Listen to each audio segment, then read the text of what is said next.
Hello everyone, I am very glad that you're joining this story. Subscribe, like, and comment. Enjoy the story, smile more often. They called me the lazy one, but I was the only one awake at 2 in the morning doing what nobody asked me to do. That's not a complaint, by the way. That's just the truth as I lived it for more years than I care to count. Every family has its roles, its silent contracts, the unspoken rules about who gets the benefit of the doubt and who gets the smirks. Mine was simple. Curtis was the achiever, and I was the underachiever. And once those roles got assigned, it didn't matter what either of us did, they stuck like damn glue. Curtis was always the one with the big smiles, the firm handshake, the varsity letters framed in the hallway, and a polished resume before he was old enough to rent a car. He made everything look easy, like the universe had a special agreement to keep his path clear of potholes. Even when he screwed up, people talked about it like it was just a fluke, a minor detour on his express train to greatness. Me? I was the potential that never quite delivered, the kid who doodled in the margins and never seemed in a hurry.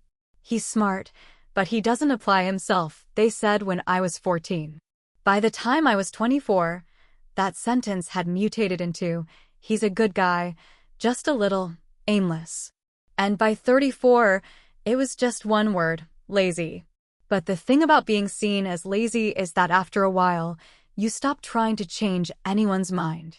It takes too much energy trying to stand straight when everyone's already decided you're crooked.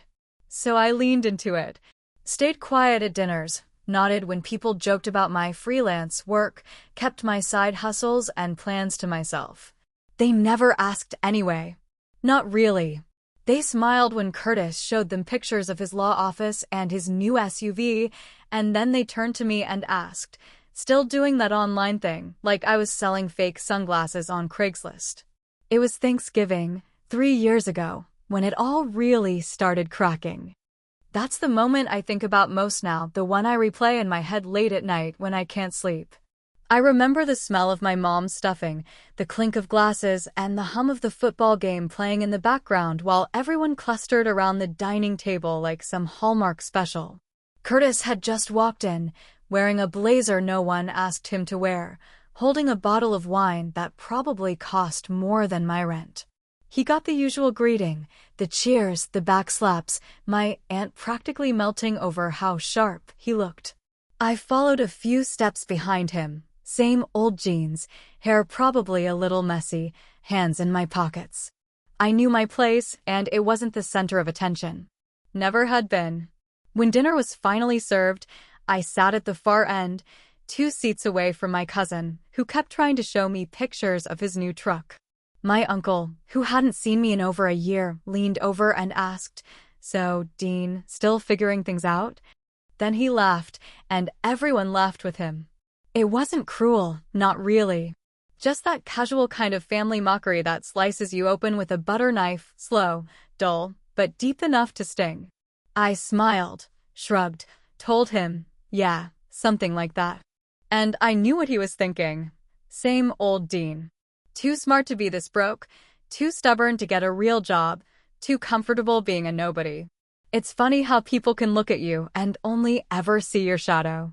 Curtis, of course, took it upon himself to fill the silence with stories about his firm's latest case. Something about real estate litigation, about helping a developer push through zoning for a high-end shopping complex. Everyone nodded like they understood or cared, but nobody cared. They just loved how confident he sounded. That's all it ever took for him. Confidence. I watched him as he swirled his wine and gestured with his free hand like he was giving a TED Talk. Same rhythm, same performance, like he'd practiced it in the mirror. I thought about leaving halfway through the meal, just slipping out the side door like I sometimes did when it got to be too much. But that night, something anchored me to the chair. Maybe it was the weight of all the years I'd let them define me. Or maybe it was the envelope burning a hole in my coat pocket, the final mortgage statement from the bank. Paid in full. My parents didn't know yet. Nobody did. And that's when I realized something they didn't need to know. Not yet. Maybe not ever. Because the thing I'd done, the sacrifice I'd made, The years of working side gigs and saving every damn cent while they assumed I was just loafing around, none of that had been for recognition. Not really. I hadn't done it to prove them wrong. I'd done it because someone needed to and because I could. It had taken me 11 years of hidden work, skipped vacations, and pretending to be broke even when I wasn't, but I'd done it. Quietly. Completely. So when they left, when my cousin asked if I still lived in Mom's basement, which, by the way, had been my own rental space for 5 years by then, I just smiled. I let them laugh. Let them talk. Because the truth was sitting in my coat pocket, waiting. And the moment to reveal it, well, I knew it was coming. I just didn't know when. Not yet. But soon. And when it did come, it would be quiet. Just a single sentence. Just enough to make Curtis drop his wine. The night it finally happened wasn't planned, and if you had asked me earlier that day whether I thought this would be the moment, I'd have told you no, not a chance. It started out like a dozen other awkward dinners, a family tradition, stitched together with overcooked roast, undercooked honesty, and more forced smiles than I cared to count. The house smelled like rosemary and resentment. Mom had made her usual spread, mashed potatoes with the skin still on, green beans with too much butter, and that dense cranberry bread she only baked for special occasions or emotional blackmail. Dad was outside fiddling with the grill, even though no one had asked him to cook anything. Curtis was already in the kitchen when I walked in, opening a bottle of wine like he was auditioning for some cooking show nobody watches past midnight. He wore the same blazer he always wore to family dinners, the one that made him look important in that hollow, overcompensating way. I showed up in a gray hoodie with a coffee stain on the sleeve, and I knew right away I was already playing my part, just like always.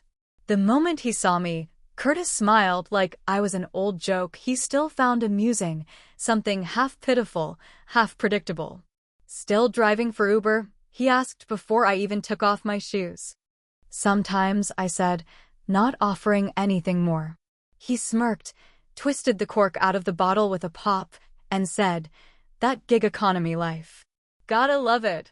That was Curtis, polished, well-spoken, successful in the way people put on a LinkedIn profile. He had an expensive haircut and teeth that probably cost as much as my car.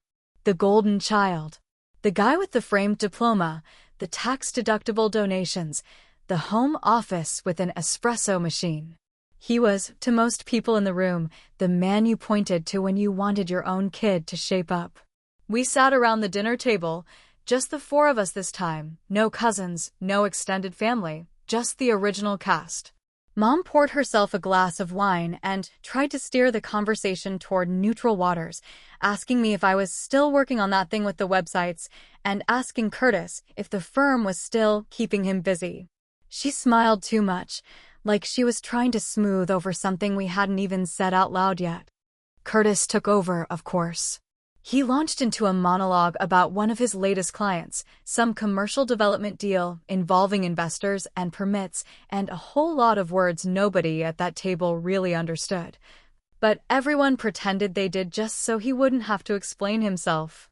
He always talked like he was trying to impress a room full of strangers, even when the only people listening were the ones who raised him. He gestured with his wine glass as he spoke, circling phrases like capital leverage and long-term equity, and I watched the red liquid tilt near the rim with every exaggerated motion. I said nothing. I just listened. That's what I did best. It wasn't new. Curtis talked, and I waited for it to be over. Then it happened, not in a dramatic swell, not with any build-up. He raised his glass and said, "Here's to putting in the work. Some people talk, some people act, right?" And I don't know what shifted in me. Maybe it was the way Mom smiled at him like she was proud. Maybe it was the look Dad gave him, like admiration dressed up in quiet disappointment he never aimed at me, not directly, but I always felt it humming in the background.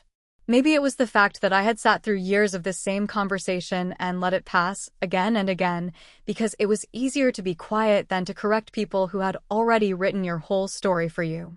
So I said it. Calmly. Flatly. No anger in my voice, just truth. I paid off the mortgage last month. At first, no one reacted. I might as well have said I bought new socks or took the trash out. But then Curtis blinked, looked at me, and tilted his head like a confused dog. What? He asked, already half laughing. I paid off the house, I repeated. Mom and Dad's place. It's done. No more bank. I sent in the final payment 3 weeks ago. Curtis's wine glass froze midair, and that's when his hand slipped. A small splash of dark red arced over the rim and landed on the tablecloth, a perfect stain right in front of him. His lips parted, but no sound came out. For once, he didn't have a speech ready. Mom blinked at me. What do you mean? She asked, her voice caught between confusion and something else she hadn't named yet. I've been paying it off in chunks, I said, still calm, still watching them. For a while now. Since the fall of 2017, actually. Bit by bit. Nobody asked me to. I just did it. Curtis was staring at me now like I'd started speaking another language. You don't make enough to? What are you talking about? I turned my eyes to him and said nothing. Because what could I say that he would actually hear? That I'd spent 10 years doing freelance work that paid off in ways nobody saw coming? That I'd invested in crypto early and pulled out before the crash? That I drove Uber at night and built niche e-commerce stores during the day? That I lived like a monk so I could chip away at the one thing I knew my parents stressed about in secret? No. He wouldn't get it. Not really. Because people like Curtis don't listen unless you're wearing a suit or carrying a briefcase. Anything else is background noise. Have you ever been labeled something by your own family and just accepted it? I asked quietly. Like, what's the point of fighting people who've already decided who you are? That was the only thing I said after. Nobody answered me. The silence at that table could have swallowed a man whole. Curtis wiped the wine stain with a napkin he didn't realize he was shredding in his hands. Mom looked down at her plate. Dad's fork froze midair. And for the first time in my adult life, they didn't know what to do with me. And I just sat there. Still. Silent. Finally seen. It was a Tuesday afternoon in late September when everything quietly shifted, though no one else in the world would have noticed. Just another ordinary day with its usual noise and hum. A bit of wind pressing against the old window panes and the sound of distant lawnmowers chewing through the last green blades of summer. I was staying at my parents' place for a few weeks, between leases, between gigs, between whatever phase of life they assumed I was still stumbling through like some confused tourist in his own damn family.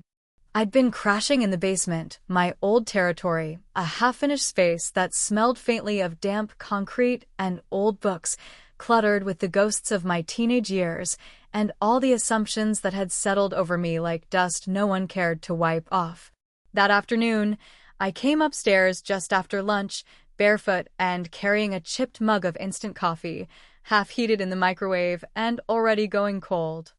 I was heading for the garage to grab a power strip I'd left in a box, and I passed by the kitchen just as Mom was on the phone, her voice low, careful, the kind of tone she used when she didn't want to be overheard, even though the house was practically empty most days. She thought I was still downstairs. I wasn't supposed to hear it. That's what made it real. I just wish Curtis could help us with the mortgage, she said.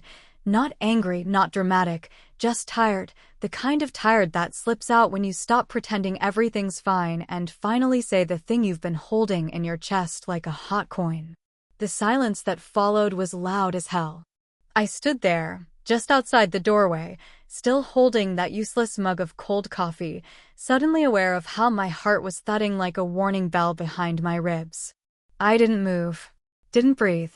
She was talking to her sister, I think, maybe her best friend, maybe no one. I didn't hear who was on the other end, just Mom's voice stretching that sentence into the air, like it was heavier than she realized until she said it out loud. She wasn't mad at Curtis, not really. It wasn't even a complaint, more like a sigh dressed up as a sentence, a crack in the dam of the endless calm she wore like armor. And it wasn't that she expected him to pay it off or write some grand check. No, it was more complicated than that.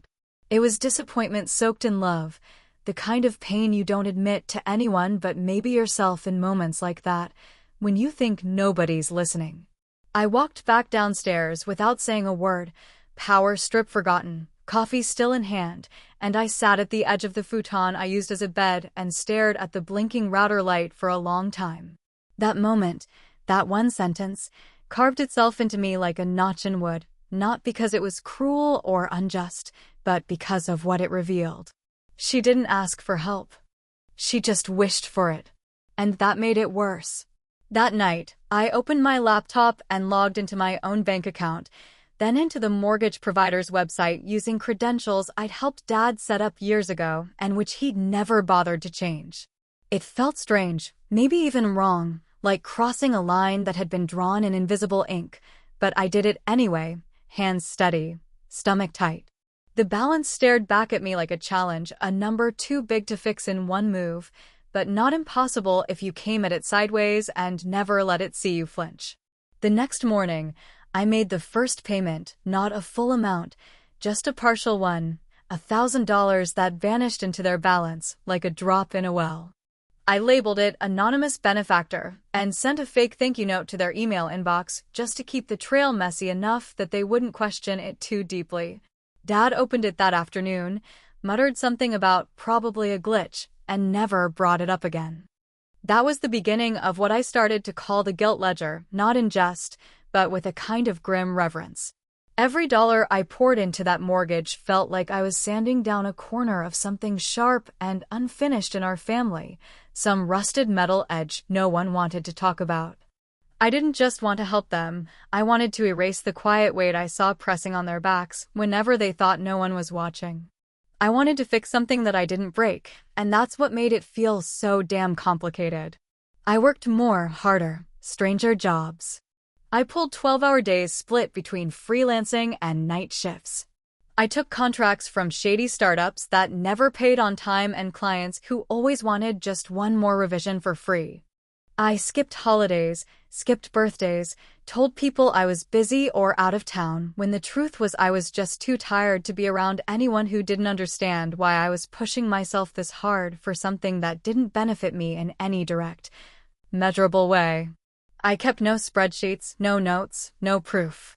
I deleted every confirmation email after I saw the numbers update. I cleared browser history, shredded mailed statements, redirected anything suspicious to a burner email account I only opened on public Wi-Fi. It wasn't paranoia, it was commitment. This wasn't about credit. It was about the act itself. Quiet, pure, without the fingerprints of ego all over it.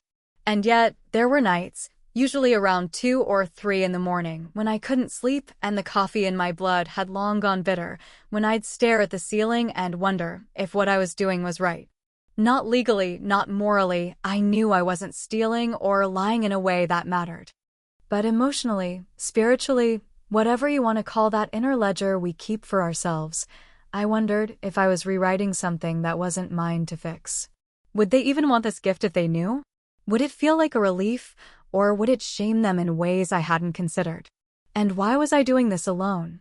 But those doubts never lasted long. Because I remembered the sound of her voice on that phone call, soft and tired and filled with that quiet wish. I remembered every dinner where I was invisible. I remembered Curtis's confident laugh, the way the room tilted toward him like gravity played favorites.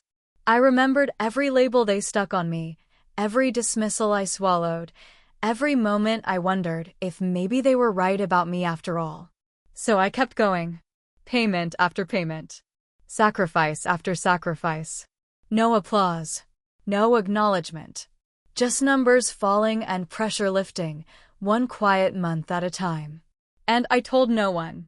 Because the mission only made sense in silence. Because sometimes, when you're handed a story you never asked for, the only power you've got left is rewriting the ending. Quietly. Alone. And without asking permission. The silence after I said it didn't land like a bomb. There was no crush, no theatrical gasp, no shouting match or tossed silverware.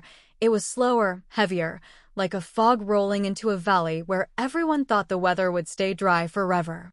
I'd expected something, maybe a laugh, maybe a quick deflection, Maybe Curtis brushing it off as one of my jokes, the kind nobody really finds funny, but they politely pretend they do just to keep things moving. But what I got instead was that slow, stunned silence where people start replaying what they just heard because they're not entirely sure it happened.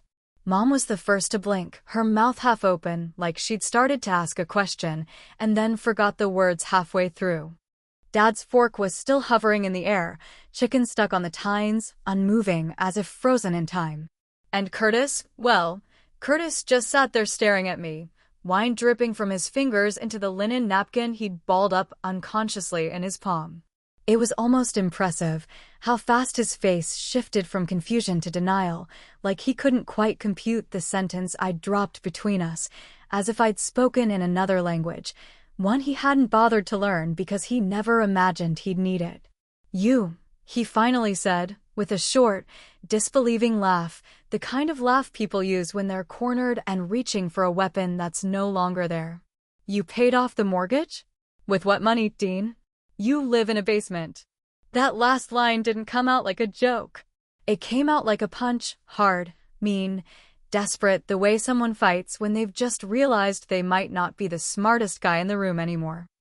I let the words hang for a moment, felt the sting of them but didn't flinch, didn't fight back, didn't offer a counterpunch because I didn't need to. The truth was already on the table, staining the cloth right next to his precious bottle of Merlot. I live cheap, I said, with a tired smile that didn't quite reach my eyes. That's kind of the point, isn't it? Mom looked from me to Curtis and back again, like she was trying to translate something between two versions of reality she'd never imagined would intersect. Dean, she said slowly, are you being serious right now? I nodded, still calm, still composed, the way you are when you've had this conversation in your head 100 times already and you've rehearsed every possible outcome except the one where they actually believe you. It's been a while, I said. Started back in 2017. Made the last payment 3 weeks ago. You should be getting something in the mail soon. Curtis scoffed, rubbed his temple like he was the one dealing with a migraine brought on by someone else's nonsense. That's impossible, he said flatly. You don't make enough. You don't have a real job. You've been, what? Doing deliveries and selling junk online?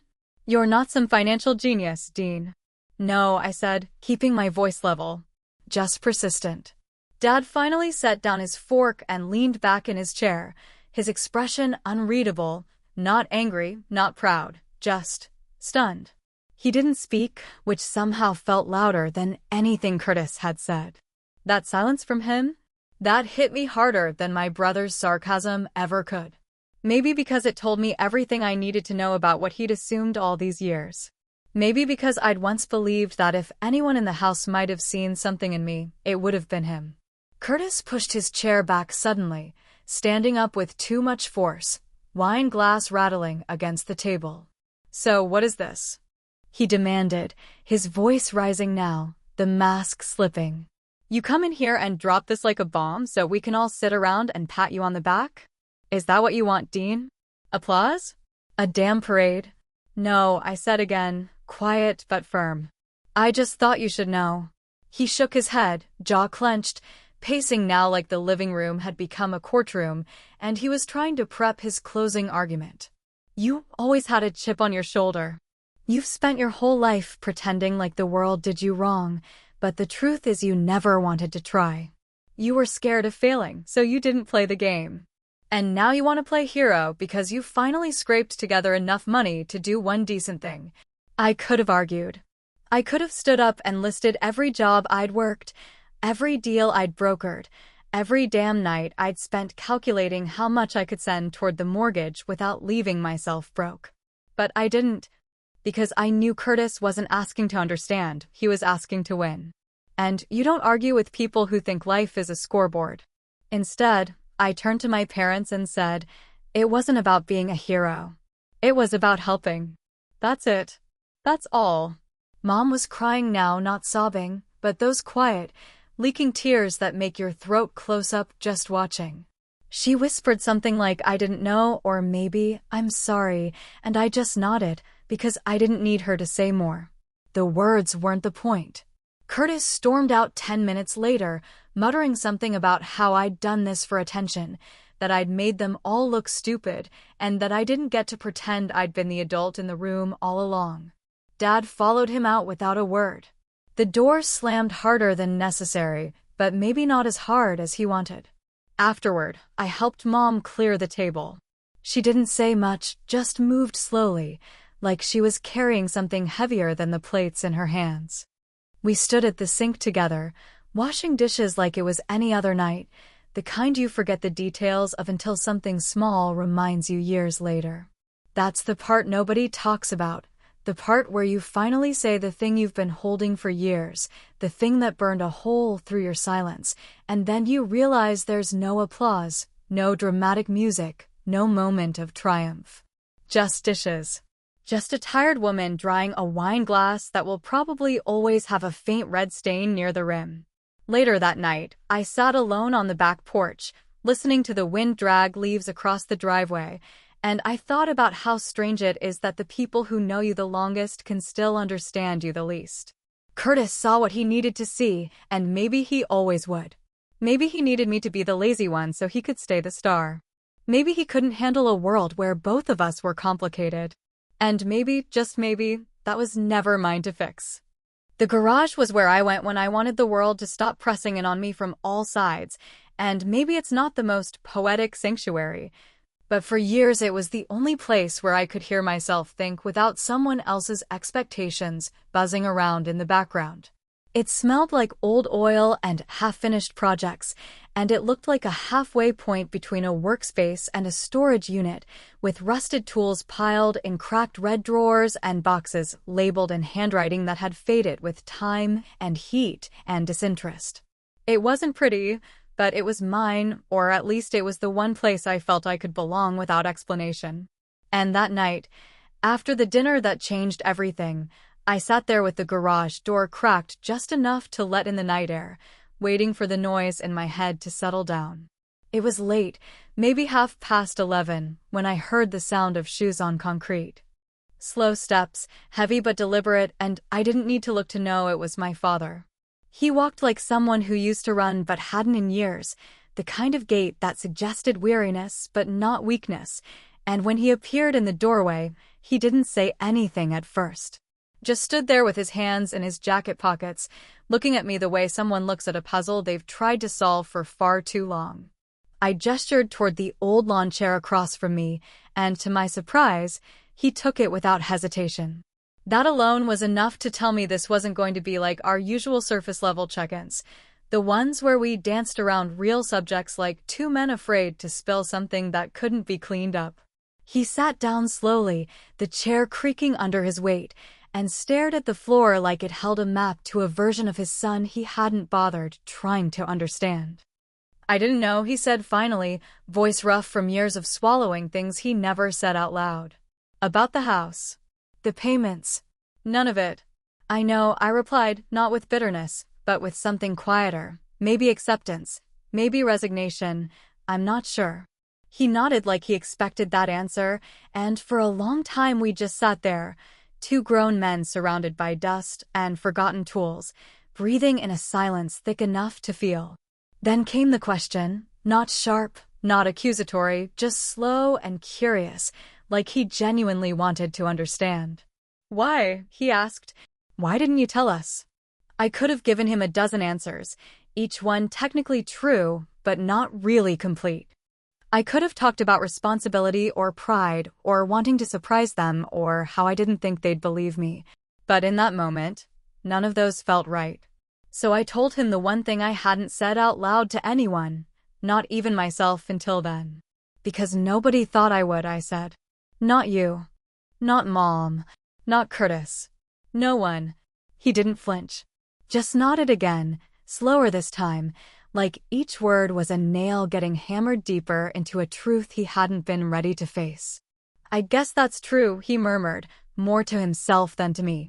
We fell back into silence again, and I could tell he was building toward something, some memory or confession or wound he hadn't found the right words for in decades.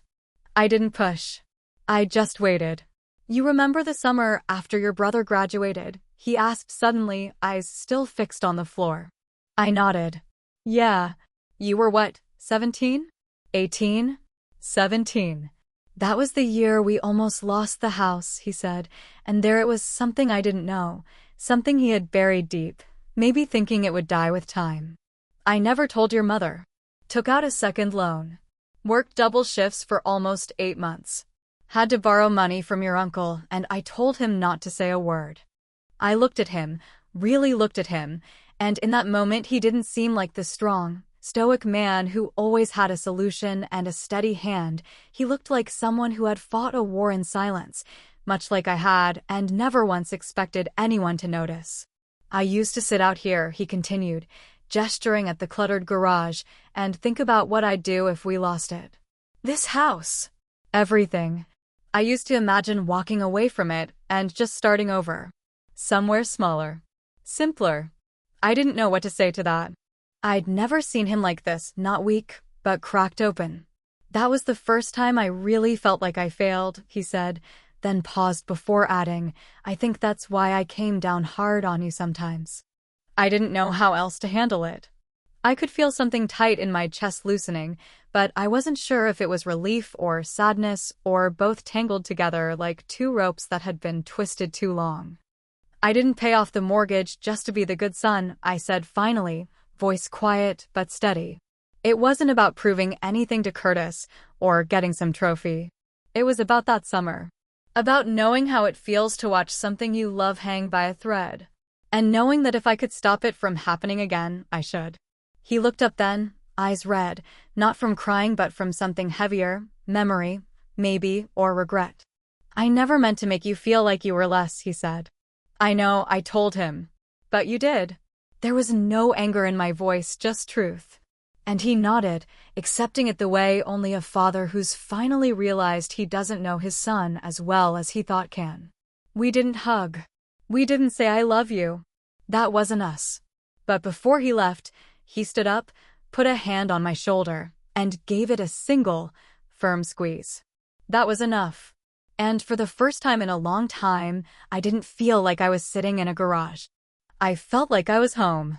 It was a week after the dinner, after the wine spilled and the silence settled and Curtis slammed a door like it owed him something, that the next conversation happened, and it came not with fireworks or accusations, but with teacups and quiet voices on a rainy Sunday afternoon. I'd come by to drop off a package Mom asked for, something she ordered online but didn't know how to return, and ended up staying when Dad invited me to sit for a bit. We were all different now, or at least pretending to be, like someone had shuffled the family deck but hadn't told anyone what cards we were playing with. Mom was sitting by the window, knitting something she'd probably never finish, and Dad was reading the paper but not really reading it, his eyes more on the steam rising from his mug than the headlines about layoffs and weather patterns. It was the kind of scene that looked peaceful from the outside, but carried tension like static in the air, waiting for someone to touch metal and spark something they couldn't take back. We've been talking, Mom said, not looking at me but at the needles in her hands, clicking softly with a rhythm she only broke when she was nervous. I raised an eyebrow, half listening, waiting for the usual, something about dinner or family or whether I planned to come to church more often, even though we both knew I wouldn't. About the will, she said next, and just like that, the mood shifted. Dad folded the paper slowly, carefully, like it was a prop he no longer needed for the scene we were now in. The house is paid off now, he said, looking at me with something heavier than gratitude in his expression. And that changes a few things. I didn't speak right away. Just let the words hang between us, watching how carefully they chose each one, how deliberately they danced around whatever truth they hadn't quite named yet. It didn't take long for the implication to reveal itself. They were talking about changing the will, rewriting the document that, for as long as I'd known it existed, left everything to be split evenly between Curtis and me. Only now, they weren't so sure about even splits. It wasn't that they were offering me more, not exactly. It was that, for the first time, they were looking at me like someone who had earned something. Something real. Something weighty. And that more than any inheritance, more than any property, was the thing I'd been chasing all these years, whether I admitted it to myself or not. We just think, Mom said, still focused on the yarn, that it makes sense to recognize what you've done. I almost laughed, not because it was funny, but because it was absurd how long it had taken to get to this point. Recognition wrapped in awkward phrasing, in uncomfortable glances and hesitant words. I didn't know what to do with it, now that it was finally here, served like a dish no one remembered how to eat. But before I could respond, before I could say thank you, or tell them it wasn't necessary, or admit that I hadn't really thought about what came after, the front door opened and Curtis walked in. He wasn't smiling. Not this time. He had that look he got when he knew something had shifted without him, and he was already figuring out how to drag the world back to a version he could control. He didn't say hello. He just set his keys down with a clatter that felt rehearsed, like he needed to remind everyone that he still had a presence here, that he still mattered. "What's going on?" he asked, eyes narrowing as he looked from them to me. Dad cleared his throat, said something about the will, about wanting to make sure things were fair considering what had changed recently. It wasn't a speech, not even a full explanation, just enough to set Curtis off like a fuse. "Fair," he said, the word sharp, ugly. "So now we're changing everything because Dean finally managed to do something useful?"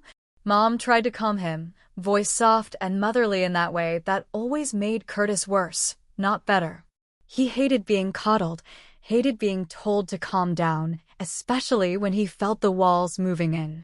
"You're making decisions based on a stunt," he said, stepping forward now, towering over the coffee table like it was a line he'd drawn. "A financial move you don't even understand. Do you even know where that money came from? Have you asked? Or are you just so desperate to believe he's finally turned his life around that you'll ignore how unstable this all looks?" I didn't flinch. I didn't stand. I just sat there, watching him unravel, and for once, I wasn't the one who looked small. "It wasn't a stunt," I said. "It was a commitment. You'd know the difference if you ever made one that wasn't tied to a resume." His eyes burned at that, and I could see the words forming behind his teeth, all the things he wanted to say, all the ways he'd tried to bury me with a smile and a smirk and a well-timed insult. "This isn't about money," he snapped. "It's about manipulation. He's trying to buy your approval. That's what this is." Dad stood then, slow but firm, and his voice cut through the room like a blade. "That's enough, Curtis." 3 words, quiet but undeniable. And for the first time, Curtis backed down. He didn't sit, but he didn't keep talking either. Just stood there, jaw tight, hands curled into fists he didn't raise. I stood up then, brushing invisible dust from my jeans, and said the one thing I'd been holding onto since the conversation started. "I don't want the house." They all looked at me then, confused, unsure. "I never did," I added. "I did what I did because I could. That's it. I didn't do it for a signature or a piece of land. I did it because it felt like the right thing to do." Curtis scoffed, but it was weaker now, like even he didn't believe in his own protest anymore. I looked at my parents, both still stunned, still trying to process the new dynamic they hadn't prepared for. "Give it to him," I said. "Give him the house. The money. All of it." "Dean," my mother started, but I shook my head. "I didn't come here to collect anything," I said. "I came to clean up what was left behind." And with that, I walked out not because I was angry, but because the conversation was over. They could rewrite the will all they wanted. The story had already changed. The last time we were all in the same room together, it felt less like a family gathering and more like a stage play nobody had rehearsed properly, lines forgotten, cues missed. Too many people waiting for someone else to say the thing they were all thinking but too proud or too tired or too afraid to say out loud. It was a Sunday afternoon again, warm for October, the kind of unseasonable day where the sun hangs a little too long and makes everyone feel uncomfortable in ways they can't quite explain. The leaves hadn't all turned yet, still clinging to the last stretch of green before fading into that brittle shade of brown that always reminded me of Dad's hands, calloused, weathered, stained with old paint and stubborn memory. I showed up late on purpose, not to make a scene or play some passive-aggressive game, but because I didn't want to give anyone the chance to pretend everything was fine. I knew what I was walking into, a house humming with tension, eyes shifting too quickly, conversations starting and stopping before they could find their footing. I parked 2 blocks down and walked the rest of the way just to give myself those extra few minutes to breathe, to remind myself that whatever waited for me behind that door didn't have the power to define me anymore, not unless I let it. When I stepped inside, the air felt thick, like the living room had been holding its breath since I left the week before. The football game played quietly on the television in the background, not loud enough to distract, just loud enough to fill the gaps between awkward hellos. Mom was in the kitchen, stirring something she wasn't paying attention to, and Dad stood near the window, sipping coffee like it was a shield. Curtis sat on the couch, legs crossed, staring at his phone, but not really seeing anything on the screen, his mouth tight with whatever thoughts he'd been stewing in all week. "Dean," Mom said, her voice soft, maybe even careful. "Hey," I replied, stepping in like I wasn't walking across broken glass. No one mentioned the conversation from the garage. No one brought up the will, or the house, or the fact that Curtis hadn't called me since he accused me of being unstable in front of our parents like he was making a case to a jury. We all just stood there pretending like we were still some version of a family that laughed at dumb jokes and passed around dessert plates without second-guessing each other's motives. Dinner was quiet. Too quiet. Forks tapping against plates, small sighs passing through clenched jaws, and the occasional polite question about work or the weather or whether I'd seen that new thing on the news. Curtis answered everything with clipped sentences, trying to hold onto the last bits of authority he felt slipping through his fingers. I didn't bother playing along. I wasn't here to fight. I wasn't here to explain myself again. I was here, mostly, for Mom. Because I knew she needed one more night to feel like we hadn't all completely fallen apart. After dinner, while Dad and Curtis argued quietly in the hallway about something meaningless, probably sports, probably a distraction, Mom pulled me aside into the den, the room we used to call the study, even though no one had studied in it for over 20 years. It still smelled like old books and faded carpet cleaner, like childhood memories with dust on top. She didn't say anything. Just walked over to the old cabinet by the bookshelf, opened the drawer I always thought just held old greeting cards, and pulled out a thick, worn photo album. She handed it to me without a word, her hands shaking slightly, and then she stepped back, folded her arms like she was bracing for whatever came next. I sat on the old couch, the one with the spring that always poked through the cushion, and opened the album. I expected baby pictures, maybe some old Christmas shots, but what I found was something entirely different and completely unexpected. It was filled with pictures of me, but not the ones from birthdays or graduations or the handful of forced family vacations we managed to get through without killing each other. These were different. There were photos of me playing guitar at an open mic night I didn't think anyone knew I went to. A grainy print of me in front of the first store I did web work for, standing next to a homemade banner that said Grand Reopening. A snapshot of me asleep on the couch, laptop open, earbuds in, surrounded by empty coffee cups and late-night chaos. There were screenshots of my early online stores, printed out and tucked between pages like they mattered. Even a newspaper clipping about a community tech workshop I'd helped run for free one summer, something I'd done mostly out of boredom and guilt, something I'd never told them about. "Where did you get all this?" I asked, barely able to form the words. She sat beside me, not close, but close enough. "I watched," she said simply. I didn't always understand, but I saw more than I let on. I stared at the album, flipping through slowly, like each photo was another breath I'd been holding in for years. I didn't know what to say.